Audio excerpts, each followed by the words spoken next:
don't want to talk, but it's not too bad.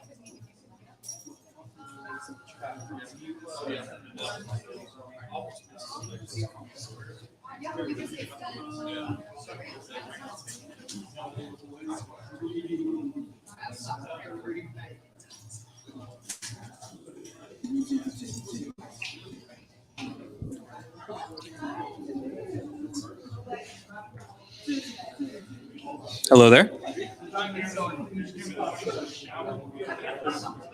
Yes. So down one floor, if you take the stairs, you go through the next door, and then you keep going straight across the lobby. It's the first door on your right.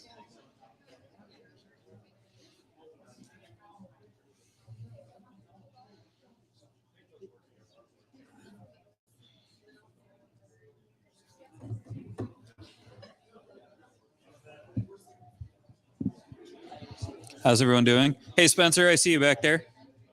How's everything? Great, grand, wonderful. Love to hear it. Can't tell if you were being sarcastic or not, but I'll take you at your word.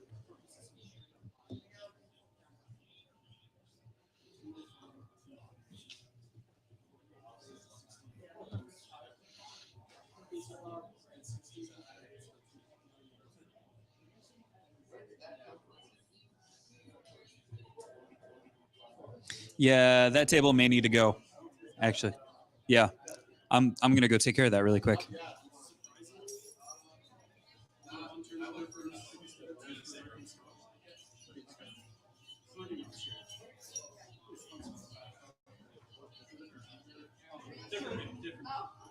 I'm looking at a much more defensive tired.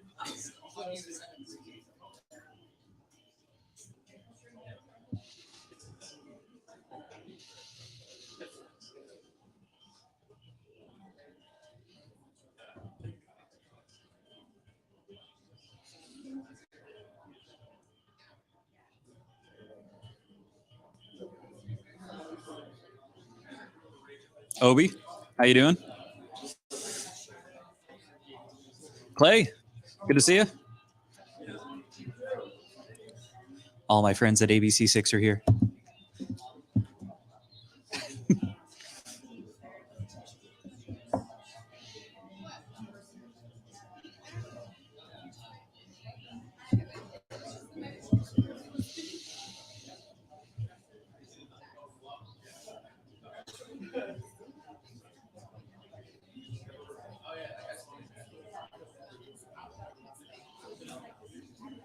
Cool. Well, I'm seeing a lot of new faces, so we're going to cover some housekeeping things here quick. When we get to the point where we have interviews happening in the back, if you're going to use the center aisle, please duck as you go where I have the gaff tape signs. It says pass here, please crouch. So if you wouldn't mind until, staying low until you're out, that'll help you keep out of the camera angle that everyone is currently using. So please do not photobomb the press conference.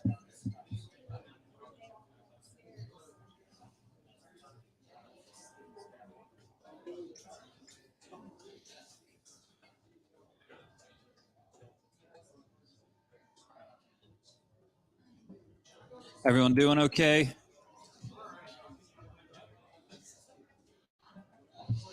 How's it going, Jeremy? Do you need are you going to need a hookup? We may have a second one around this corner next to Caleb. Right in between Caleb and Doral where that bag is. If that bag can move, there, I know there's an HDMI right back there.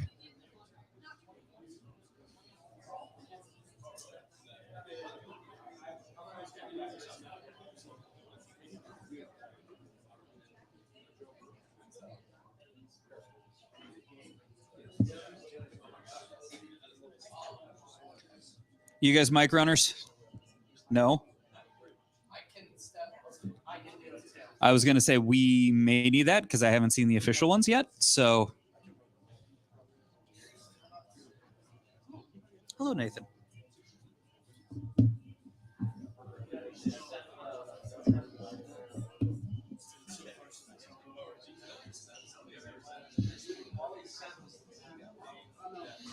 All right.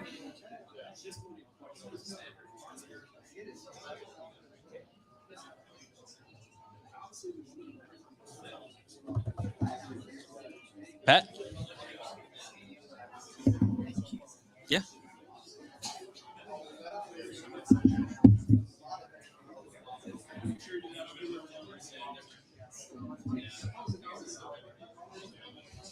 How's everybody doing in the back?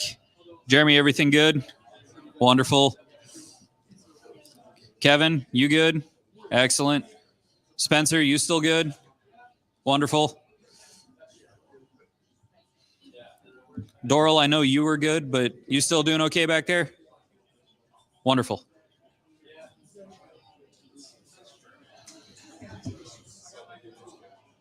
Fantastic.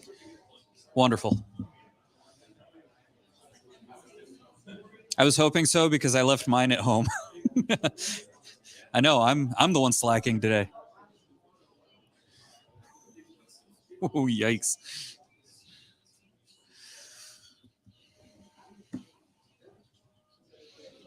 All right. You two may need to step up. I still haven't seen any mic runners.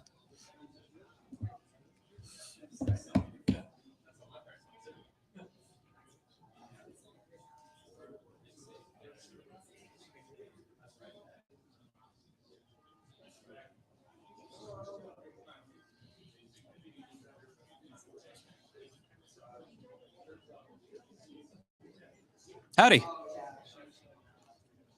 Um, did yeah, if you, do you guys need to plug in? Yeah. Do you need the do you have your like view pack instead of setting up the camera tripod?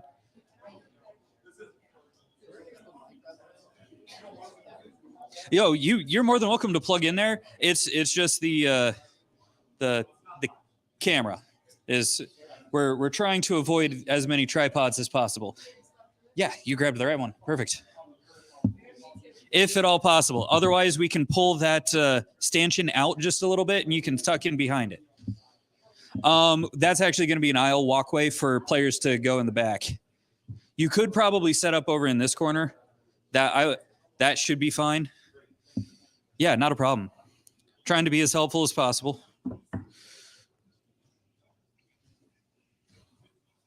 Wow, everyone just got quiet all of a sudden. That was weird. Oh, it was the bell. The bell stopped tolling. That's what it's like. Why did it get so quiet? Okay. No. No comment. I know better than to fall for that trap. I'll keep doing a mic. Look at your watch. Wow. One of my students just like text bombed me and he's like, hey, look at your watch. That's all he said. It's like, thanks, Gabe. Yeah, I did. I fell for that gag. I'm kind of embarrassed. Andy. Not you. You should be able to plug into either malt. Just try to. Oh, perfect. That's even better. Hey, Bill. Are you hooked into audio yet? I was gonna say we have a press malt. Oh, you're separate. Look at you guys go. Oh, fancy. It's like you guys do this for a living. Cool. I'll keep doing a little mic check here for Andy to make sure he's good to go.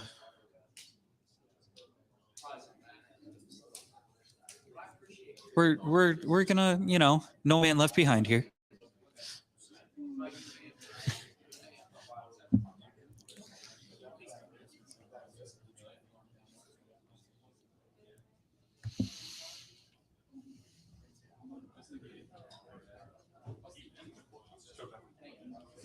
Wait. Nope.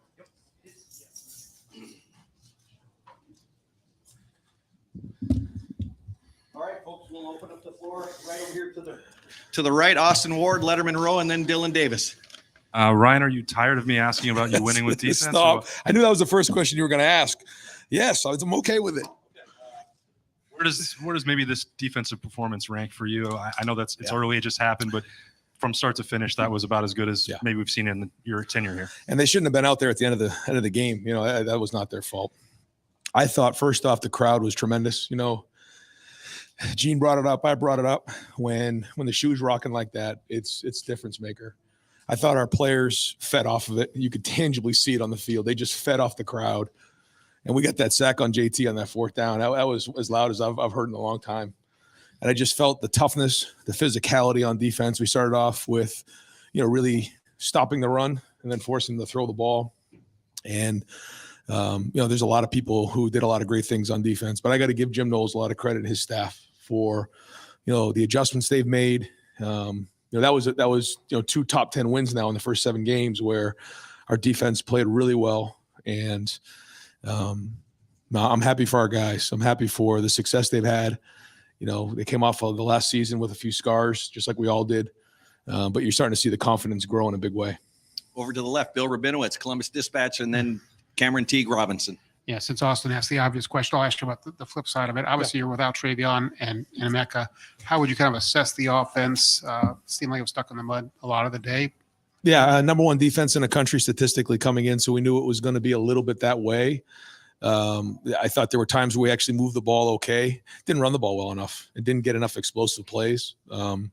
We certainly, you know, could use, you know, Trey and Emeka back, but, you know, we had enough to win. And, you know, we don't score there. We had a couple really nice plays designed for Devin, and he rolled the ankle there, and you know, and so it was out for the game. So that kind of threw us off. But we still can't get in on those 2, you know, 3rd and 4th down plays. That would have been a huge difference maker. But you know, overall, just, you know, not good enough. But I got to give Marvin Harrison so much credit. You know, to go for 11 catches for 162 and a touchdown when, you know, I would think most teams, the first thing they look at is how do I take away Marvin Harrison? And we targeted him 16 times. I think he was open on most 16 of those plays.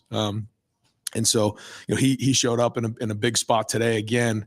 And, you know, I would argue to say, and I haven't seen everybody play across the country, that, you know, it's hard for me to find somebody who's better in the country, you know? So, you know, I don't know, you know, how he gets on these lists or doesn't get on these lists, but to me, he's one of the most special players in the country. Go for it on 4th and 2 there at the goal line. I just, you know, when you're on the 2-yard line like that, I mean, I just feel like we got to punch it in. And the way our defense was playing, if we were going to get stopped, I felt like that was 98 yards for them to go. If you're playing the numbers on it, plus we got to get on the 2-yard line. I mean, there's no excuse for that. And that's our expectation. 10 first downs for Marvin Harrison too. Over to the right here, Dylan Davis. Is that right? Yes. Because it was the same last year too. 2 years ago. Wow. Kyle is now one on the road at Notre Dame, and he gets another top 10 win here at home. Over here, to your right. Gets another top 10 win at home here. I guess, how are you just seeing him grow up in front of your eyes in moments like this, where obviously, you know, wins are wins, but moments like these kind of, you know, have added significance? You know, he took care of the ball. You know, there was the 1 sack fumble that was returned for a touchdown. So, you know, if it wasn't a hold there, you know, that would have been a whole different game. So we got to get rid of that stuff. It was a hold. I think that's why he double clutched it, but still, there were some really good things. He kept battling in there and, you know, did enough for us to win. But I know we're going to watch this film and there's still going to be things that we need to grow on, and then things that we did well that we got to enhance. And, you know, we'll watch the film and on Tuesday I'll have a better assessment of that to figure out if he graded out a champion or not. But, you know, I know we left a lot of plays on the field today on offense, and we didn't execute well enough in certain areas. Now, again, number 1 defense in the country. So it's all relative. So we'll look at it, and it was good enough to win, but certainly our defense put us in a great situation on offense to win. Far left, Cameron Teague Robinson, the Athletic, and then Max Olson. Ryan, coming into this game, you talked about Penn State's ability to just hold the ball, time possession, and then methodically move down the field. They're 1 for 16 on 3rd down today. What does that say about this defense, that they don't give up big plays and they get off the field on 3rd down? Yeah, we did. 1 for 16 is just tremendous. And then 1 for 3 on 3rd down. So I guess it's 2 of 19 for 3rd and 4th downs. Unbelievable job. You know, I think that was the combination of the rush in the coverage. I thought Jermaine Matthews played a big time game for a freshman, having to step up without having Denzel in there. That was big.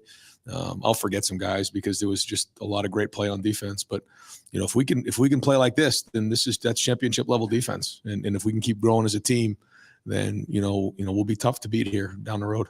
Over to the right, Clay Hall, WSYX. I know it's 1-0 every Saturday is a goal, and it's a huge win. But in this era where you're always trying to angle for later on, it's a huge leg up in a lot of ways in the East. And Penn State had a win over Iowa. I mean, maybe that's not your thought today, but it could be down the road. Well, again, I'm sure there's a couple teams out there, maybe not, that have 2 top 10 victories right now on their resume. And I think the most encouraging thing, although it's like this back and forth, is, we come out of this game thinking that, we probably should have won the game by a few touchdowns at least. So I'm going to wait for that tomorrow. I'm going to enjoy this because it is, you have to find these moments to enjoy, because this is a top 10 win. And if you said, you're going to beat Penn State today 20-12, where do I sign up? This is a good team coming in here, well coached. James does a great job. Manny does a great job on defense. Mike, as we know, does a great job on offense. And, they have good players, NFL players all over the field. So, like you said, the goal is to be 1-0. It doesn't always look pretty at times in these games. I think about the last few games that we've been in against, or not few, since I've been here, the games that we've been in against Penn State.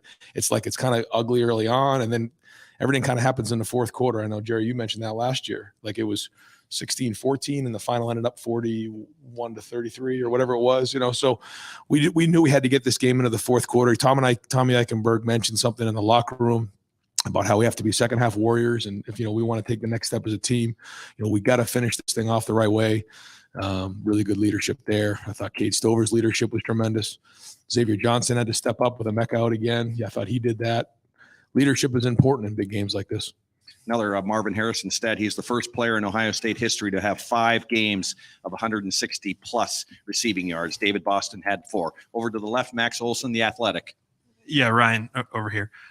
When you talk about Marvin being the best in the country, I'm curious, in big games, big weeks like this, what's his preparation like? What's his demeanor like today? Yeah, you can interview him and talk to him about his exact routine, but people ask me, a couple of guys in this room when they're in the Woody during a Tuesday, Wednesday, or whenever they're in there, say, who's going to leave first, you or Marvin? I said, I don't know, but I always look before I leave to see. He's in there early in the morning. He's out there late at night. We'll practice, however long we practice. And when practice gets done, I'll go up and eat, and he'll still be out there on the jugs going through the routine. He goes through every play, just going through it in his head. He'll go out there and throw it with Kyle. Then he'll get on the machine that he has, which you should see this machine. He can actually feed it, and then he presses the button and he shoots it to himself. Coach Mick made a rule that he has to bring somebody with him now, though. He can't just go on his own.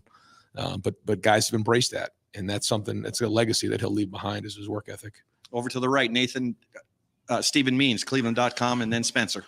Ryan, I think it was about 50 seconds left, and you had 3 timeouts at the end of the first half. Why just kneel it instead of maybe be more? Just felt like we were coming out with the ball in the second half. I just felt at that time we'll just regroup at halftime. I didn't want anything crazy to happen. The fumble return for a touchdown was in the back of my mind. I just didn't want. I thought the defense was playing well. I just didn't want to take any chances. It was conservative on my end. I agree, but the number one goal, as we talk about, is to be 1-0. This is a top 10 game, and at that moment, I felt like the right thing to do was take a knee. It was on the 18-yard line. If it was on the 30 something, maybe I probably could have run it there and just see if you pop a run. Yeah, if I did it again, maybe you consider that. But at that time, I felt like it was, let's get into halftime. Let's figure out what's going on. We got the ball in the second half, and let's go from there. Over to the left, Nathan Baird, Cleveland.com. First off, do you have any sense yet how long Denzel might be out? Yeah, it was close this week. So we're hopeful to get him back for practice next week. And if he has a full week of practice, he'll be ready to go. I guess at the risk of being uncouth, is this kind of why you guys went out and threw a bunch of money at Jim Knowles to bring him here to coordinate this defense to win championship level games in this way? Well, the expectation at Ohio State is to be the best in the country. And our defense, I think, has a chance to do that. And when Jim got here, I know that was what he wanted to do. And he's done a great job of installing his defense, and especially in the first year. But now, he's really got a feel for the conference. I think he's taken the next step with our personnel, and the guys are playing with confidence. And I think he does a tremendous job of giving them enough information that they need, but not overloading them and allowing them to play fast and confident. That was the most confident and energetic group that I've been around probably since 19 out there on the field today. When the crowd was into it, I mean, the whole group was just, they had that look in their eye and they were getting the crowd involved. And a couple of times I'm like, guys, they're about to snap the ball. Let's go, get going. But I love that. That's the confidence that is building week in and week out. Got time for just a few more over here to the right. Spencer Holbrook, Letterman Row. Ryan, I guess in that same vein, how much does this defense allow you to change the calculus in the way you're calling offense? I know that in past years, maybe I don't want to speak for you, but you might have gone for a touchdown at the end of the first half. You might have kicked a field goal to extend it to 7. What has changed about you with this defense being as good as it is right now? I just think in a game like this in particular, you have to do whatever you can to win the game. And if you feel like your defense can flat out win you a game, then you have to make sure that you're doing your part. You can't be selfish in that moment as much as you'd love to just, push the pedal to the metal. The goal is to win the game. Sometimes we forget about that. Now, there's other times where you find out where your offense is and, challenge yourself and grow and build and put them in situations to grow. I just felt like today watching the game that, our defense was in control of the game.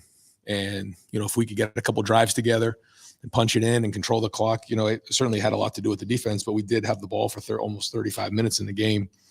And that was well done. I just think that, we could have been a little bit more explosive, and certainly not finishing that drive, hurt us and made it a closer game than it should have been. But, in whatever the game is, the goal is to win the game. And the more confidence we have in our defense, that allows us to play a couple different ways. Third row left, Pat Murphy, 24/7 Sports. Ryan Cade had a few big catches today. He's done that the last few weeks for you guys. I know Marvin gets a lot of the talk offensively, but what does he give you guys when he's out there making plays like that? Yeah, probably one of the most valuable guys on our offense. Certainly Marvin is Marvin, but after that, Cade's right there. And we got a couple guys in there that, Cade does so much of the dirty work. He's such a great leader. He's such a tough player, and he's become a really good receiver. 4 catches for 70 yards, some big time plays. And so we got to keep finding ways to get him the ball. We got to keep finding ways to be creative, to do that for him. He deserves that. Probably could have done a better job as a staff doing that for him today. And we got to keep finding ways to be explosive in the run game. We got to do that. If we want to take the next step as a team, we have to be able to figure that part of it out.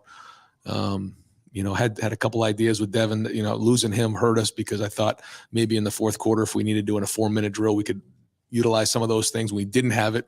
We looked a little out of sync. So we got to make sure that we have a plan for that as well. So got to figure that out and hopefully get these guys healthy. But yeah, Cade's a big part of all of that. Right here in the front row, Tim May on 3, and then Adam Rittenberg. There you go. Ryan, I was going to ask you, what does it say about the toughness of your team, but I didn't want to get you going again. JT Tuimoloau in Penn State, and then, of course, Josh Proctor today also. What did you just see out of those guys? And we've asked you this before about what comes on with JT Tuimoloau when games are in the balance, so to speak, and speak to him, I guess. Well, I think the first thing you notice when you talk about those guys, and just in general, I thought we played physical today. There was a point where we were running the ball too on offense where we were being physical. We were knocking them back. Matt was did some good things, not enough at the end, but early on. But the defense in particular, JT and Josh, I thought they were physical. There was more than just them. Just overall played fast, strong, violent. But JT, I feel like for him, when he gets into those moments where, it's a passing situation and he bumps out a little bit more and his bucket's a little bit higher, like, here we go, because now, he knows what's coming. And, he can get himself, those special players can do that. They turn themselves up just a little bit more in those big clutch spots. He did again today. Over to the left, Dan Hope, 11 Warriors. That'll be the last one from that side. Ryan, what went into the decision not to use Dallin at all today? And could Travion have played if you had needed him? Travion, no, he ended up being unavailable. it was as close as we could to the game to decide whether he could go or not. We're again hopeful to get him back next week. I feel like he is close, but to check with Tony and going into the game said, if Trey's not available, where do you think we'll go? And we felt like if Dallin was available, that we would consider using him. Tony felt like those were the two best guys to go with at the time. And I trust him. He's the running backs coach. We'll reevaluate it this week and see if that was the right thing to do. And final question, Adam Rittenberg, ESPN. Ran right here. 7 games and you have some evidence of who you guys are. Yeah. I mean, what is the personality and maybe how is it different from other teams you've coached here at Ohio State? Yeah, you're right. I think the first thing is just an experienced group of guys that has been through the fire before. We've always been talented, but sometimes we've been young and inexperienced. You think about, 19, 20, 21. I mean, really talented players. I mean, NFL players, guys who, are first rounders, but young. And sometimes playing against guys who are 21, 22, 23 years old in the COVID years, sometimes more than that.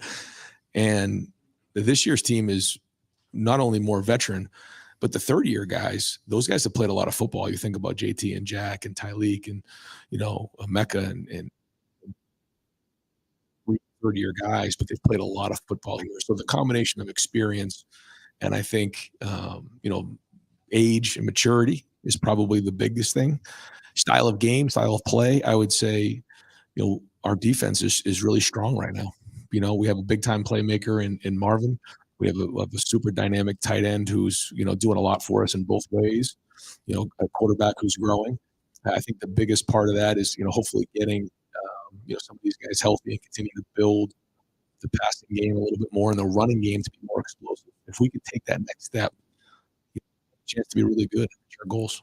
All right, Coach, thank you very much for your time. All right, folks. Hey, Caitlin and Lexi, if you can help us get a couple of players at the table. Some people with computers on tables need to lift those off.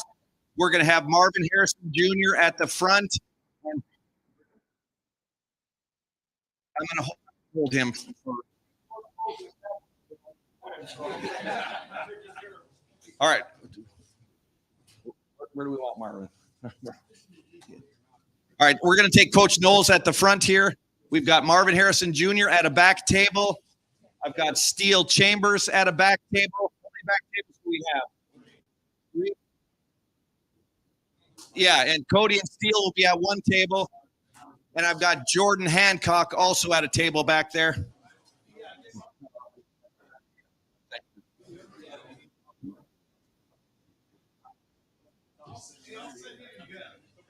Yeah, I'm gonna get Coach a bottle of water. You guys just pass the microphone around for just identify yourself for Coach Knowles. We'll start off. Gabe, where's the microphone? Oh, okay. Yeah. That's fine. Okay, we'll open it up. Just go back and forth. Who's ever got it? Yep.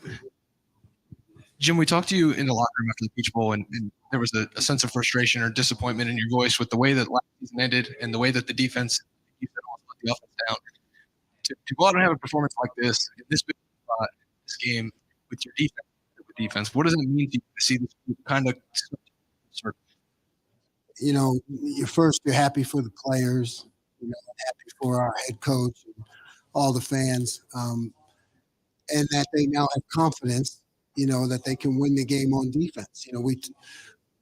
I don't look at stats, but I guess Penn State had a pretty good defense. So we talked to them before the game about, hey, you're not just playing Penn State's offense, you're playing Penn State's defense. If they make one play, we got to make 2. If they make 2, we got to make 3. So it's a sense of maturity, leadership. Maybe a little chip on your shoulder, and we've done a lot of work to have everyone have faith in us. Sure. Over to the left, Cameron Teague Robinson, The Athletic. Jim, you mentioned on Tuesday how you had to get Penn State off schedule because they could just move the ball so methodically. 1 of 16 on third down. What does that say about where this defense is right now than maybe where it was coming into the year?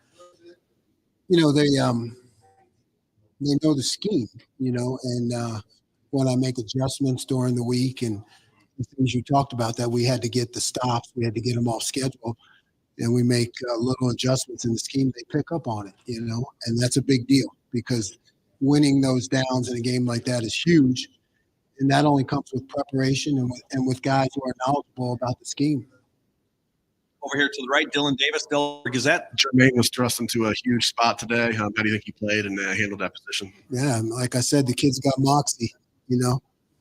I don't think he knew how big a moment it was, and that's not a bad thing. He just went out and played, made some tackles. Didn't flinch at the moment of truth, and really, really proud of him. He's a good player. Nathan Barrett, Cleveland.com, over to the left. When we were all talking about how you had sort of backed off the blitzes a couple weeks ago, Ryan said something along the lines of, well, I know he's got more dialed up. And I was thinking of that when Jordan broke through and got that third down TFL. Kind of just talk about that play maybe and how it just fit into what you were trying to accomplish in this game. Yeah, that again, you go back to knowledge of the scheme, with a guy like Jordan who plays both positions. And, that was really a blitz based off of the formation. They started huddling a lot, not showing us the formation. Where I can usually make a call based on the formation. They started huddling, and Jordan had to recognize the formation. He had to recognize the formation, see it, and go. So that really shows a lot of progress with the defense and whole. And Jordan is just playing both positions and doing a great job. Over to the right, Jeremy Birmingham, the podcast Rivals. Hey, Jim, last couple of weeks have been up and down for the linebacker group. Today, Tommy leads the team in tackles, field right there. Cody plays a big role. How important was it for you to see those guys be productive today, knowing that they will be tested for passing game, running game? Etc.? Yeah, it was that intermediate passing game combined with a really strong running attack. We knew that they were going to be a real focus in terms of making plays. I've always had faith in them, and they're doing the right things. And then it's just it's that competitive excellence. It's showing up when we need them the most, and those guys are veterans, and they showed that we can count on them. Over to the left, Bill Rabinowitz, Columbus Dispatch. Jeff Ryan talked about how he could just watch the demeanor of the defensive players, and they look so confident and just so excited to be out there. Do you get that sense? And what's it like for you to kind of, from where you are, to call the plays knowing that the defense feels the way that they do?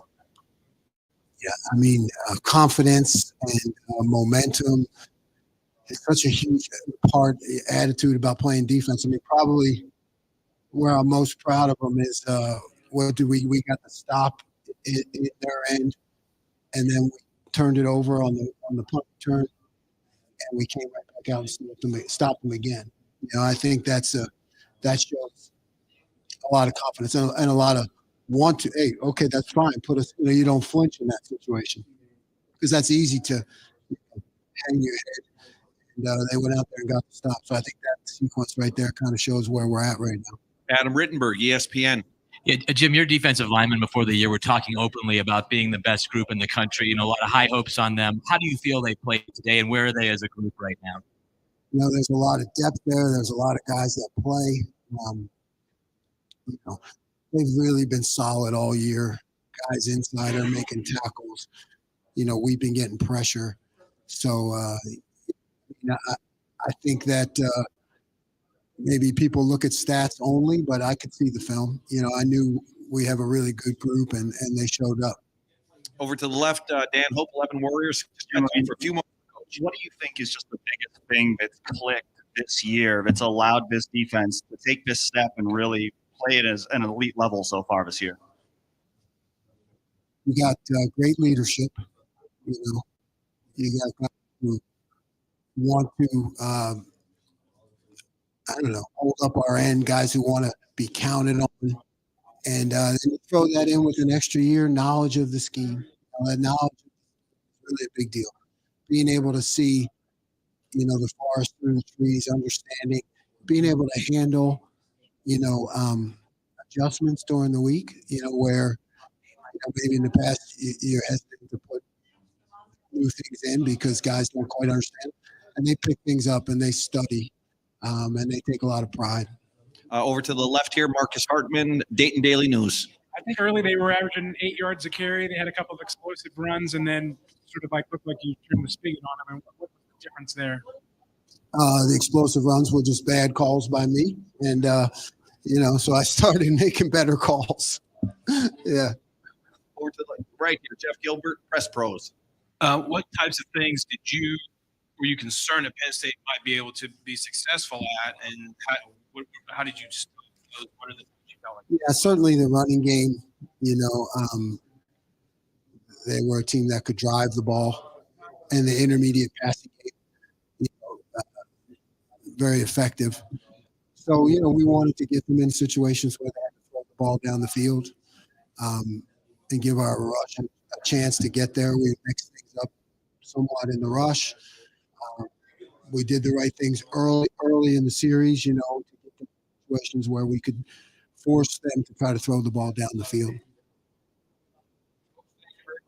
All right, folks, we're going to bring Kyle McCord up to the front podium, and we're going to put JT Tuimoloau to that back left one. We can go ahead and wrap up with Jordan Hancock as well. JT, if you could go back to the far back one there. You're fine. Yeah, let's Jordan Hancock. We'll keep Marvin for a couple more minutes there. We'll open up the floor over here. Dylan Davis to the right with Delaware Gazette. Kyle, was there a little bit of a time where you needed to kind of just settle down? Were you a little amped up to start out that game? And I guess was there a particular point where you kind of felt like you settled in? Yeah, I felt like early on that first drive, I thought we did a pretty good job of moving the ball, made some plays, and obviously went down, put a field goal up. But I think just for me, at least, I feel like I just needed to ease into the pocket a little bit more. Obviously they're a really good D-line, but I thought our line did a really good job today, and I felt like the more and more plays we started running, the more and more they started to wear down. So I felt like we did a good job just continuing to play, and I need to do a better job early on. I wouldn't say relaxing, but just calm. Led your team to helped lead your team to a win on the road at Notre Dame. Another top 10 showdown here at home against Penn State. I guess how have you seen your own confidence grow? And I guess where do you see yourself being now compared to where you were on that road trip to Bloomington? Yeah, I think the biggest thing, like you said, was the confidence factor of it, just the comfort level too. I feel like the offense, we've definitely grown. I feel like we did a good job of moving the ball tonight. I thought a few times in the red zone, we stalled, obviously. Didn't put up a touchdown. But for the most part, especially in the second half there, I feel like we were really moving the ball how we wanted to. And so I think it's just continuing to figure out how to take those next steps, how to continue to put points on the board, because obviously the defense played lights out today. So I think if we can really just, mix our offense and with the way the defense plays, it's very. Over second row left, Lori Schmidt, Columbus Dispatch, and then Nathan Baird. Kyle, I'm sure you're a guy who's aware of what's going on in the college football landscape. What do you think that a win like this does for you guys? Yeah, I think a top 10 win. I think it's week 7 or 8 in the college football season now. We have 2 top 10 wins. So I think in terms of resume, I don't know if we could have a better resume right now, but that doesn't mean anything if we don't continue to win, don't continue to stack these games. And I think ultimately everybody in that locker room knows, it's a next game mentality, and as long as we continue to keep winning, everything else will take care of itself. Quick, reading between the lines of Brian Day's comments, he seemed to be stumping for Marvin Harrison for Heisman. You see him every day. Could you speak to what kind of candidate he is for an award like that? Yeah, I mean, if it's truly the award that goes to the best player in college football, I don't see how he's not, obviously what he's done, especially in the last few games. I think, I don't know if we've seen kind of a stretch like that, just how consistent he is, how reliable he is. So obviously you guys say it, he's done a great job, and obviously he's a lot of fun to play with. Right here in the front row, Brendan Gulick, Buckeyes Now on Sports Illustrated. Kyle, I know when you're playing a game like this, you're focused on the game that's in front of you, right? You're not thinking about Notre Dame. But you just referenced you got 2 top 10 wins now the first 7 weeks of the season. How much more confident in your own ability did you feel coming out of that Notre Dame game? Did it help you settle in when you were playing in an environment like this? Yeah, I think especially a game like that, with the type of opponent that it was, Notre Dame, who I think is a really good team, as well as the environment. I don't think you can really draw up, especially when you're a tougher game for a team to go into, and getting that win was huge. And I know for myself, and I think as for the rest of the team, that was a huge confidence boost, being able to go in there and get a win. So we obviously got back from that game, tried to correct what was wrong, but at the same time, we knew that if we can continue to use that momentum rolling, it's going to be a good year. Quick follow up. There's been a lot of attention for Marv and the way he makes incredible catches. The throw you made to Cade Stover down the seam where he caught the ball over the top of a defender. Can you touch on what you've seen from Cade and his work ethic trying to develop as a receiver so he can go out and make plays like that? Yeah, I think when I first got here, it was Cade's third year, and at that time, he was kind of bouncing back and forth between linebacker and tight end. And then just seeing the work that he's put in over the past few years, especially with Coach Bailey, I think the work speaks for itself. I think he's always been a very physical presence. I feel like he's never lacked anything in the run game. But then just seeing the work that he puts in his route running and his ball skills, all that, I think it's really starting to show. And if teams want to, give Marvin extra attention, that's going to leave other guys with, one-on-one situations like you saw there. And obviously he went up, made a great play, and he's been doing that for the entire season. Over to the left, Nathan Baird, Cleveland.com. Kyle, a year ago, this defense gave up some of those explosive touchdowns, and it left the offense at times in a place where now you guys had to go out and sort of make up for that. With defense playing the way it is this year, and they obviously had made a point of improving there, but the way the defense is playing this year, has it changed the vibe around this program at all? Like week to week, is just a different relationship that is happening right now? Yeah, I think with the way they've been playing this year, I think it takes the pressure off of the offense. It's not that mindset that we have to go and score a touchdown every single time or else the game's going to be in jeopardy. And so just seeing what Coach Knowles and, the guys have been able to do, it's been, I think a huge testimony to their work ethic. I know those guys are putting in extra hours watching film, getting all their checks right. And to see them come out and really shut that offense out, it takes a lot off the offense's shoulders. Okay, we're at point of 2 and done on both sides. We need to start wrapping up with JT Tuimoloau in the back. Over here to the right, Andy Backstrom, Letterman Row. Kyle, when you got a game like that, and maybe you would have liked to play better, but ultimately you get the win. As a leader of the team, like how do you process that? I guess in the moment and then after that. Yeah, I mean, obviously, regardless of how you play, getting a top 10 win is really good. And, obviously I think we'll use this momentum and keep it rolling. But at the same time, you go back and you watch the film, and I think I said this when we played Notre Dame, you get a top 10 win and you go back and watch the film, there's so much room for improvement. And I feel like obviously we've taken steps in the right direction since that game. I think we've definitely gotten better. But at the same time, like the sky is the limit for this offense and for this team. And so I know going back and watching the film, there's going to be plays, obviously, I want back. I think there's good, but then there's, some things that we got to clean up. And, I can only imagine how good this team's going to be once we really reach that peak potential. Over to the left, Joey Kaufman, Columbus Dispatch. Kyle, this is a game for Marvin where Emeka's not here, and he said Penn State was giving him more safety help. It seems like there was a lot of focus on their end of trying to take him away, and yet yesterday, like he has. What did he do today, you think, that allowed him to produce as much as he did? Yeah, I think regardless of the coverage, in the back of my mind, I know there's a good chance Marvin's going to get open. And so anytime they gave me an opportunity to get him the ball, and that's what they're representing, that's what I try to do. And, obviously he gets the attention that he deserves, and rightfully so. And I think that opens up other guys. But at the same time, you can't double him all game. You can't, give him extra coverage all game. And there's going to be some one-on-one situations. And, I've said this and I'll say it again. There's not a matchup in the country if Marvin's one-on-one that I don't like.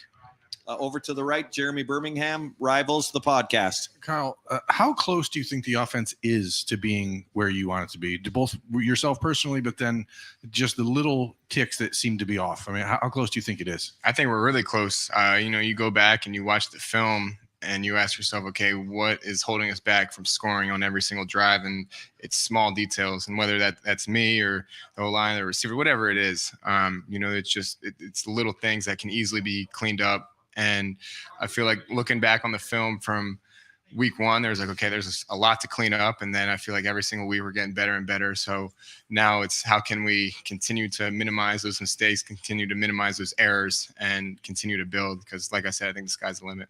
bigger picture question. How do you develop a chemistry with a wide receiver like Carnell, a young guy? You obviously years with Marv and Julian and Emeka. I mean, how do you develop chemistry with a young receiver? Yeah, I think the biggest thing for him that he really impressed me with was when he got here, he had a really good understanding of just defenses and how his route, changes based on what they're playing, what kind of leverage to attack in a certain route. And so anytime a young guy has that kind of football IQ, it makes my job a lot more easier. And then I think just getting as many reps as you can get with him, and just continue to build that chemistry. And I think he's taken some really good strides.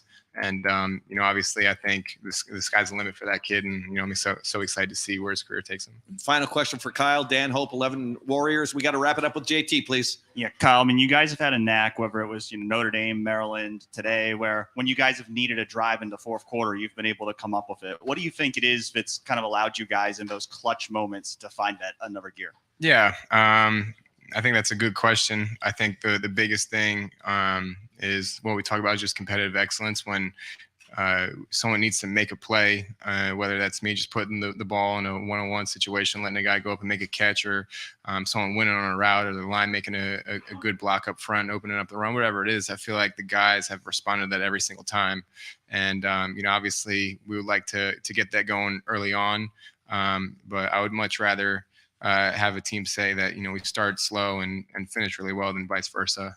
So I think we just need to continue to keep building on that and ask ourselves, how can we do that earlier in the game? And one final question from Tim May. When you see Marvin just break wide open on that drag route, I mean, what is going through your mind at that moment in the game? Maybe the best receiver in the country is wide open.